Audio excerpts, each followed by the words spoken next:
Anything you need, Commander? Just trying to get a sense of where the crew's at. Thoughts? Is this an official evaluation, Commander? Or off the record? All right. Let's label it officially off the record. Got something on your mind? Straight up, there's something wrong with all of this. This Saren is looking for records on some kind of galactic extinction, but we can't get backup from the Council? Sorry, Commander. There's writing on the wall here, but someone isn't reading it. The Council doesn't want to believe anything's wrong. I'd call it human nature, but... I hear you. It just seems like a group that's been around as long as the Council should see this coming. Sorry if I got too informal. Protocol wasn't a big focus back in Bot. Tell me about it. Biotic acclimation and temperance didn't last past the airlock. To the kids they hauled in, it was brain camp. Sorry, hauled in is unkind. We were encouraged to commit to an evaluation of our abilities so an understanding of biotics could be compiled. There are worse results of accidental exposure to element 0 in the womb. Beats the brain tumors some kids grew up with.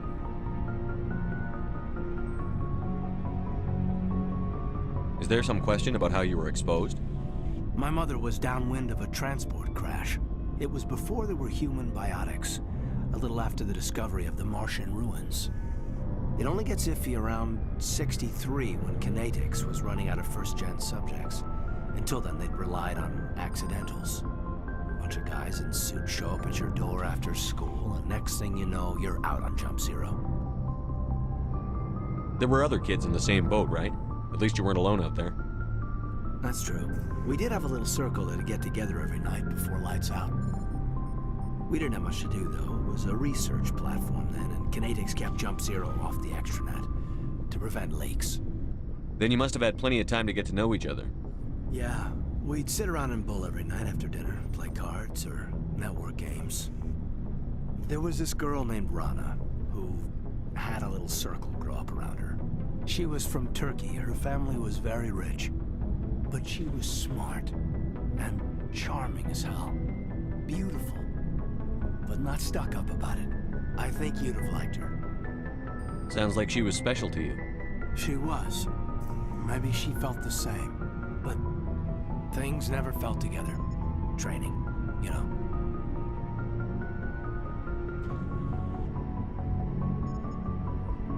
You know of any intentional exposures for certain? No one knows. Doesn't mean they didn't happen. As big as the exposures were, it was hard to track down accidentals. It was different then. No one knew the potential, so there wasn't a lot of regulation. Anything Kinetics did was gold. I'm not saying they intentionally detonated drives over our outposts, but in retrospect, they were damn quick on the scene. Jump Zero's a long way from home. What was it like? The grand gateway to humanity looks a lot better in the vids. But that's my own baggage, Commander. No bearing on this. Alenko, there's no regulation that says you can't be friends with your commander. I appreciate that, Commander. I just don't want you to think that I'm a whiner.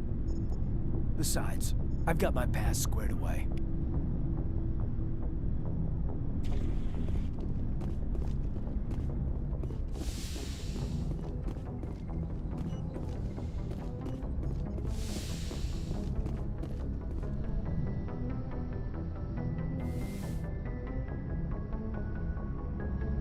I get the feeling you want to ask me something, Commander. Tell me about yourself, Liara. Me? I am afraid I am not very interesting, Commander.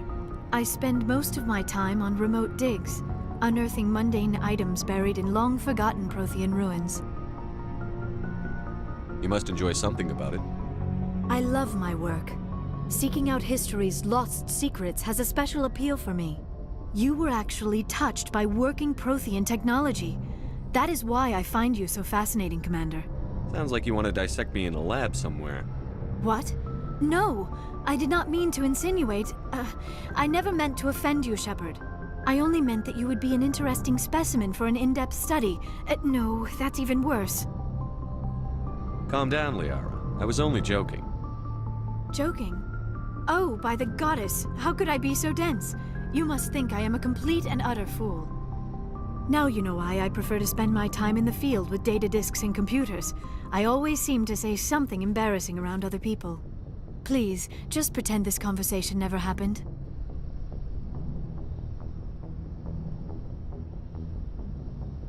I'd like to know more about the Asari. We were the first species to discover the Citadel. We were instrumental in forming the Council, and we always strive to be the voice of peaceful cooperation in galactic disputes. My people believe we are all part of a single galactic community. Each species contributes something to the greater whole. Although we seek to understand other species, it seems few of them seek to understand us.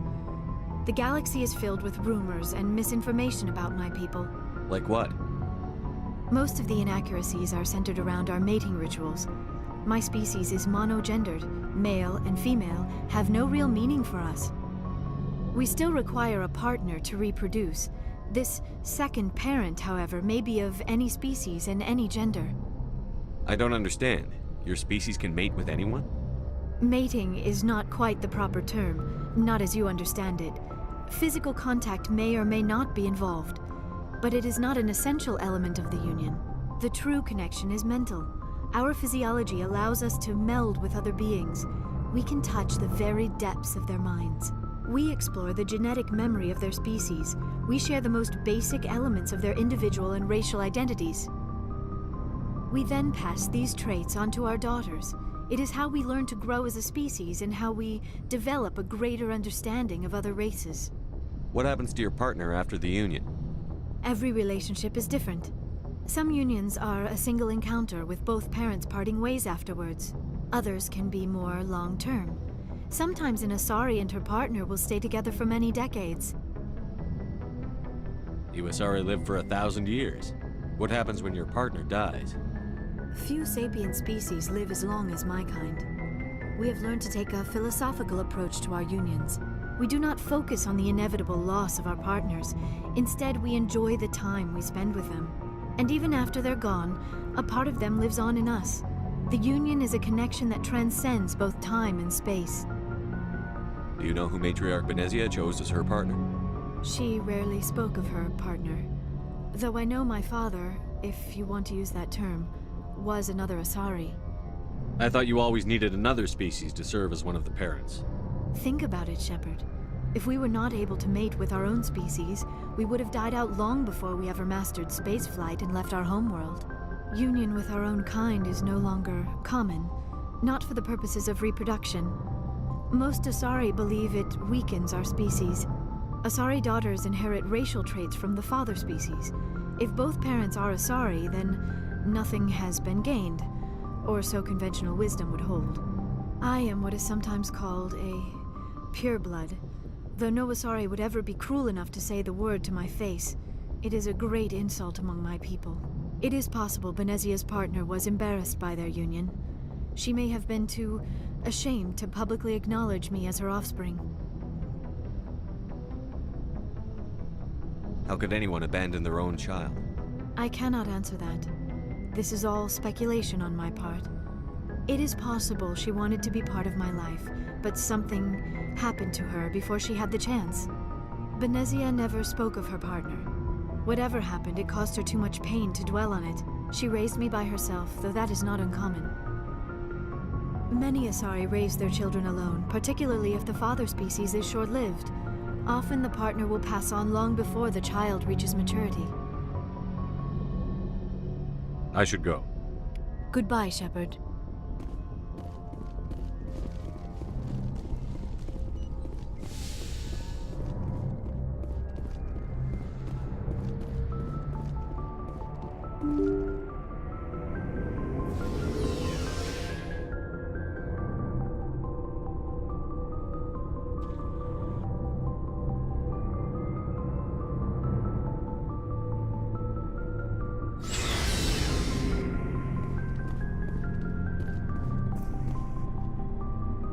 Commander, good to see you. You've been with CSEC a while.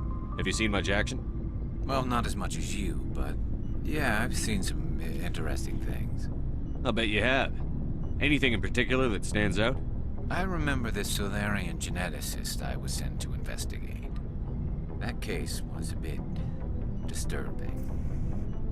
What happened? Why were you investigating them? I was tasked with tracking black market trade on the Citadel. Most of it harmless, nothing I needed to pursue. But during the course of my investigation, I noticed an increase in the trade of body parts, organs mostly. We usually get a few of those, but not the numbers I was seeing. We weren't sure if there was a new black market lab or if some freak was harvesting organs from citizens. You've seen this before on the Citadel? Every so often, some lab sells unwanted parts through the black market, but they're not as bad as the psychos. I remember this one L-Corps diplomat we caught in my first year on the job. He was hacking people up and selling their organs, had the station in a bit of a panic. But this case wasn't that clear-cut. Turns out there was more going on than we first realized. So how did you figure out what was happening? First, we got a hold of a sample and ran DNA tests. The weird thing was, the match led us to a Turian who was still alive and was very convinced he'd never lost his liver. After a bit of digging, I discovered this Turian worked briefly for Dr. Salion, the geneticist. So I went to his lab hoping to find evidence of cloned organ development, but there was nothing. No Solarian hearts, no Turian livers, not one Krogan testicle. You're kidding, right? Why would anyone want Krogan testicles?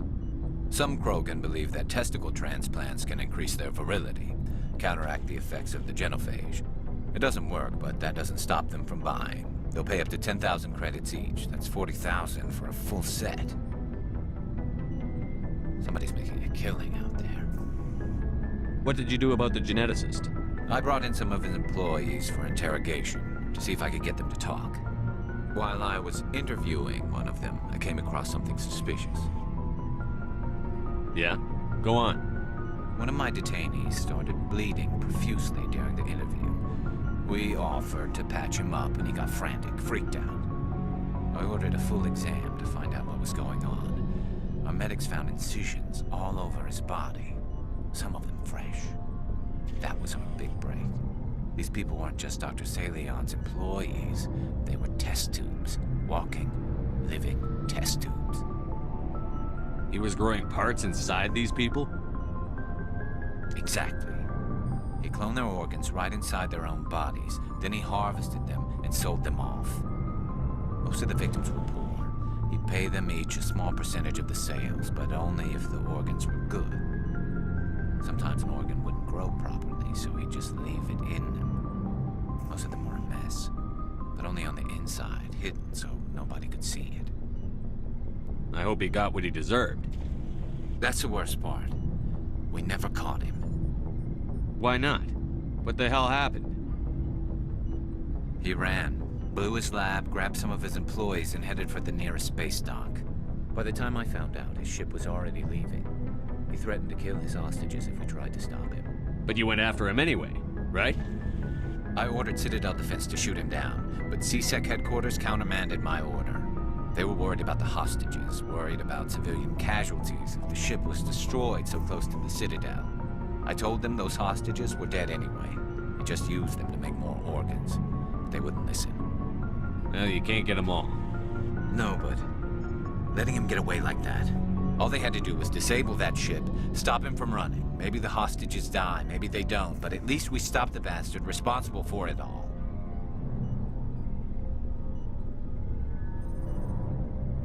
If you don't care about the fate of those hostages, then you're no better than he is. You're just a terrorist with a badge. Yeah, maybe you're right.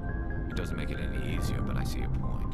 Just wish I could have stopped him. That's all. Do you have any idea what happened to Dr. Salion? I sent out feelers from time to time, hoping to find something.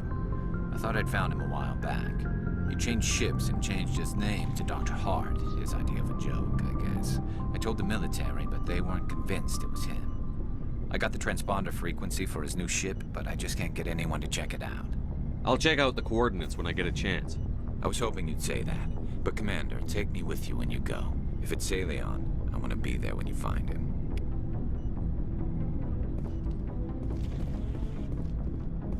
What do you want, Shepard? What can you tell me about the genophage? Ask the Solarians if you want details. They made it. All I know, it makes breeding nearly impossible. Thousands die in stillbirth, and most never get that far. Every Krogan is infected, every one. And no one's rushing to find a cure. Why don't the Krogan try to find a cure? When was the last time you saw a Krogan scientist? You ask a Krogan, would he rather find a cure for the genophage or fight for credits? He'll choose fighting every time. It's just who we are, Shepard. I can't change that. Nobody can. So long, Rex. Shepard.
Looking for supplies?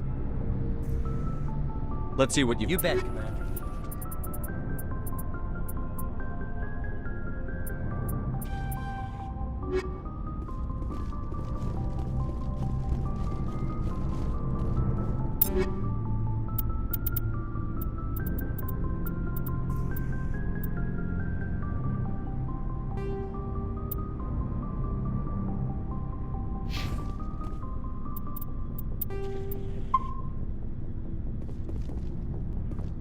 Before I go, you said you're serving with Commander Shepard now? We saw him on the news here. He's cute. Later, sis. Tell me you didn't hear that. Your sister, I assume? Until I get home and kill her. That's Sarah, the youngest. Surprised to see you here, sir. Thought you'd be chatting up, what's her name? Tassoni?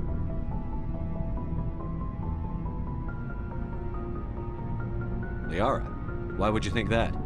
Scuttlebutt says you got a bit of a thing for her. I could understand why. The crew's off limits with the regs against fraternization. And at least she looks like a woman. You think I'm interested in Liara because she's the only one I'm allowed to date? So you are interested in her? Of course, it could be politics. Alien diplomat's daughter, us under orders to make nice with the bug-eyed monsters. What's up? You didn't come by to eavesdrop on family mail. Your family seems to be important to you. Yeah, we've always been close. Me and my sisters especially. With Dad on duty so much, I had to help Mom raise them. Did your father serve with the fleet? Yeah, took any crap posting he could get that offered space time. You know what? He worked his ass off trying to get recognized, but he never made it above serviceman 3rd class. He was real proud when I made Chief. First thing he did was salute. What about your mother? You haven't mentioned her. You must know what military wives are like. Strong because they have to be, able to raise kids while Dad's away on a 6-month cruise. She has a degree in planetary geology. She and Dad both wanted to see new worlds. She gave up her career to raise us, though. You have more than one sister? Sounds like a big family. Yeah, I'm the oldest, then Abby, then Lynn. Sarah's the youngest. She's still in high school. With 4 girls, Dad used to say he felt more outnumbered at home than on maneuvers. Where did you grow up? All over. Same as you, I expect. We transferred a half a dozen times before I finished grade school. You go where personnel command sends you, right? I guess that's why I'm so tight with my sisters. We'd have to leave all our friends every 2 or 3 years. I was an only child, but I get the idea. At least one of my parents was always on duty. Yeah, military families, eh? With schedules like that, it's a wonder we ever have kids anymore. Things were tense between Sarah and me for a while. Then we bonded. Sounds like a story. Feel like sharing? Sarah got herself a boyfriend who wanted to go faster than she did, Mike. I didn't think he was a bad kid, just pushy. Lynn would send me these worried vid mails, and I'd tell her to relax. Where were you when this was going on? I was on active duty. Sarah's graduating high school this year. This was only a couple of years back. They were on Amaterasu. At the time, I was assigned to Chernobog. Same cluster, but a dozen LY away. Close enough to talk regularly, too far to make it back in an emergency. I couldn't afford a fast packet flight. Sounds like that situation didn't last. Mike thought they'd go for a romantic walk in the woods, because he figured it was past time they did the deed. She levered Mike face first into a tree and left. Didn't have a scratch on her. Good thing Mom and Dad had us all learn some kind of self-defense. I took emergency leave and walked Sarah to school for a few days. Why didn't you tell the police? She said it wouldn't solve the real problem, and she and Mike would both become household names. It was a small colony. I said it was her call to make, that we should let her do it her way. Mom was pretty pissed about that. You said all of your sisters learned self-defense? Lynn did pistol practice, but didn't like it. She's kind of nervous. Sarah took Aikido. Abby decided to learn the sword. She always was a little weird. Likes big skirts and tops you have to tie her into. They do great things to her figure, though. So, what did you learn? One of Dad's friends taught me Marine hand to hand. Did anything happen while you were home? My last day out, Mike was waiting for us. Sarah had told her friends, so everyone at school knew what he did. He wasn't happy. I wanted to snap him in half, but Sarah gave me this look, this let me handle it, I need to do this alone look. She kept her cool, God bless her, as he screamed in her face. She just let him vent. Then he tried to punch her. I swear, she just flowed around him. Next thing I knew, he's face down on the sidewalk, and there's blood everywhere. He missed? When he swung, she wasn't there anymore, and he fell. She helped him stop the bleeding and had me call an ambulance. She told the paramedics he fell. Before they took him to the hospital, Mike touched Sarah's arm. I thought he was gonna end up on the ground again. But he hung his head, whispered, "I'm sorry," and started crying. And she hugged him. The Williams women are a decisive bunch, Commander. We do things when we're ready. Not before, not after. Where was your father during this? Wasn't your family stationed near him? Dad always wanted to serve in space, but he wanted us to have real ground under our feet. He'd say, space is beautiful, but you can't raise a family there.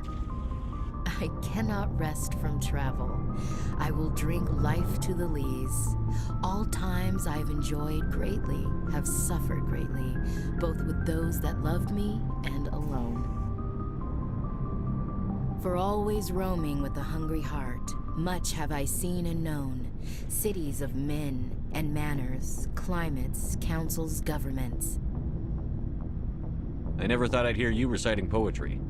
Just because I can drill you between the eyes at 100 meters doesn't mean I can't like sensitive stuff. Just don't spread it around. Ulysses was my dad's favorite poem. Every time he shipped out, he recorded me reading it. He had a dozen versions when he retired. Does he still like it? I sure hope so. I read it to his grave every time I go home. Dad passed on a few years back. He's probably still watching, though. So behave. You mean from wherever we go after death?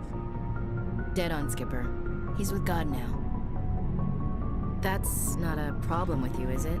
That I believe in God? Your beliefs are your business. I'm your commanding officer, not your moral compass. Just my commanding officer, huh? We'll have to see about that. What are you saying, Williams? Me? I'm not saying anything, Skipper. I should get back to my duties. Didn't mean to take up so much of your time. We'll talk later, Williams. Looking forward to it, Skipper.